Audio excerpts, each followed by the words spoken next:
प्यारे बच्चों, आज मैं आपको हज़रत हूद अलैहिस्सलाम की कहानी सुनाता। पहाड़ी इलाके में एक कौम आबाद थी। उस कौम का नाम कौमे आद था। उस कौम के लोग बहुत बड़े बड़े और बहुत ताकतवर थे। और बड़ी बड़ी इमारतें और बड़े बड़े बुत बनाते और उन्हीं से खूब नजराने चढ़ाते।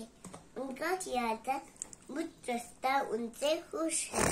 अब उन्हें किसी भी गुनाह की सजा नहीं मिलेगी। उनकी हिदायत के लिए अल्लाह ताला ने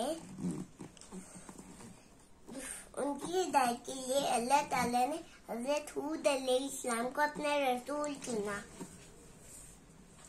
तो हज़रत हूद अलैहिस्सलाम ने लोगों को ये समझाया कि सिर्फ एक अल्लाह की इबादत करो। हज़रत हूद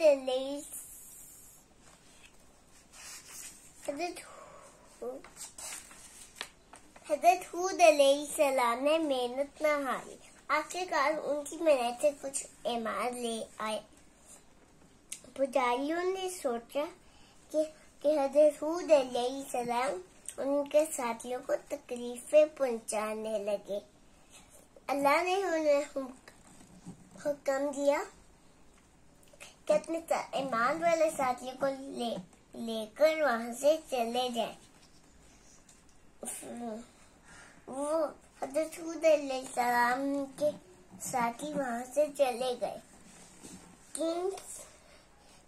वहां पर 3 साल तक बारिश ही ना हुई। कहर पड़ गया। फसलें और चारा घास सूख गई। उन लोगों ने मवेशी भूखे मरने लगे।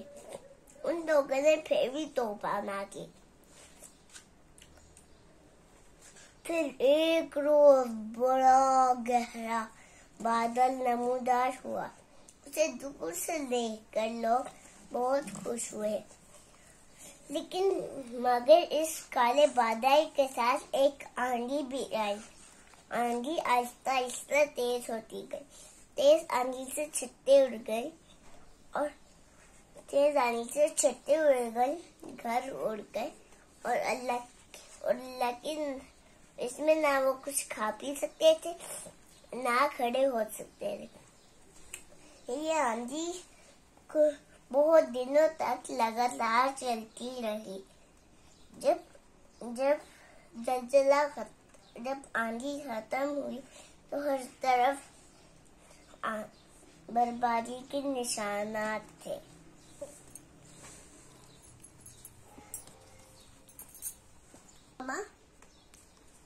प्यार बच्चों, अब ये सवाल जवाब आपने खुद से याद करने हैं।